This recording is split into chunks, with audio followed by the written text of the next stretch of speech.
Saudara, dan pagi hari ini kita akan simak cerita dari diaspora Indonesia di Serbia untuk mengetahui suasana Ramadan di sana.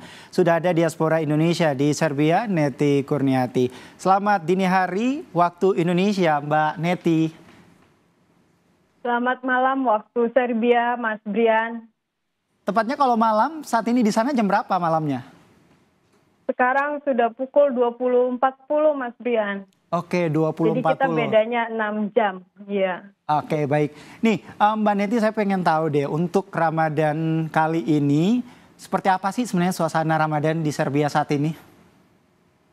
Kalau di Serbia sendiri, karena di sini tuh mayoritas ortodoks, jadi suasana untuk puasa itu sama seperti hari-hari biasa, kecuali kayak kita kalau ke masjid gitu loh. Jadi baru terasa suasananya. Kalau sekarang sih sehari-hari ya seperti hari-hari biasa aja, Mas Brian. Baik, Mbak Neti, kalau untuk populasi umat Muslim ataupun juga masyarakat Indonesia yang ada di sana seperti apa di Serbia?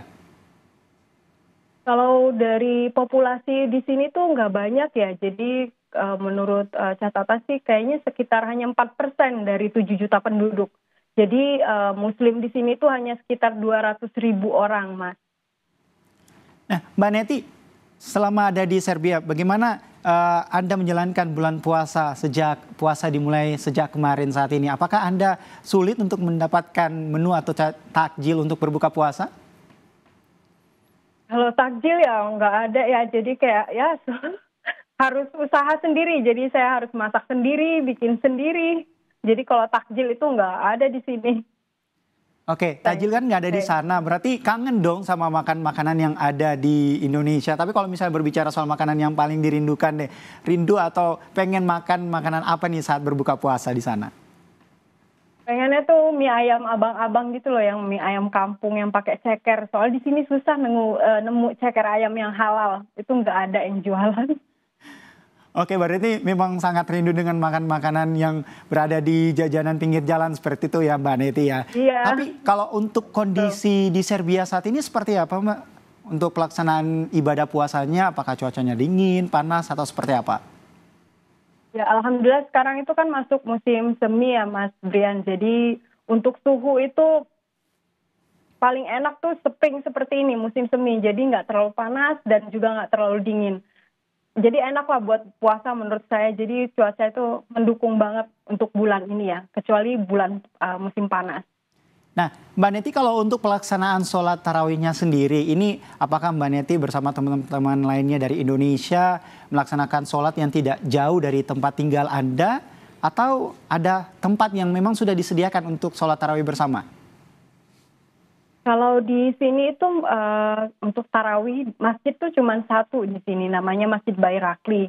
Dan kalaupun tarawih di masjid, karena masjid cuma satu dan letaknya di center, kayak saya sendiri tuh sekitar 30 menit kalau mengendarai mobil, Mas Brian. Jadi kalau misal pun kami kangen gitu bersama-sama dengan teman, biasanya kita kumpul bareng, bawa makanan bersama, misalnya seperti di rumah saya ataupun di rumah teman. Kita kumpul bareng, potluck, bawa makanan sama-sama, nanti buka bersama, sholat bersama gitu.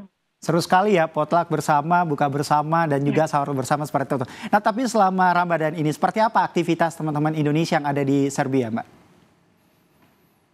Ya, kalau aktivitas kita seperti sehari-hari ya. Jadi ya seperti yang saya ceritakan tadi, emang nggak ada yang spesial buat kita. Seperti di Indonesia, suasananya misalnya terasa ada takjilnya atau terasa ada suara azan. Nah, kalau di sini tuh kita kayak harus mandiri, benar-benar mandiri, harus lihat jadwal sholat, kapan waktu berbuka, kapan waktu sahur, seperti itu, Mas Brian. Tapi kalau tanggapan masyarakat Serbia yang ada di sana melihat Mbak Neti bersama teman-teman melaksanakan ibadah puasa ataupun juga tarawih, apa pandangan atau pendapat mereka? Pernah mendengar omongan nggak seperti itu? Ini contoh kecilnya ya, anak saya yang di sekolah, Mas Brian. Dia masih kelas 1 SD, saat ini lagi latihan berpuasa, dan guru-gurunya itu sangat mendukung, Mas Brian. Jadi mereka sangat toleransi. Ketika misalnya anak saya lagi istirahat untuk makan siang, itu gurunya sendiri yang akan mengatakan stay aja di kelas gitu, kamu tinggal di kelas, teman-teman makan siang di kantin gitu. Jadi mereka sendiri tuh toleransinya tinggi, walaupun di sini mayoritas ortodoks dan kita sendiri seperti tadi populasinya sedikit, tapi tanggapan mereka ya mereka toleransi dengan kegiatan keagamaan agama lain.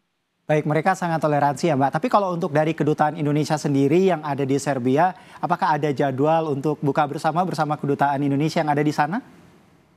Ya, pastinya ada. Seperti tahun lalu itu juga kita mengadakan, dan biasanya di weekend ya, karena di sini kan tersebar WNI kita nggak hanya di kota Beograd, tapi berada di luar kota.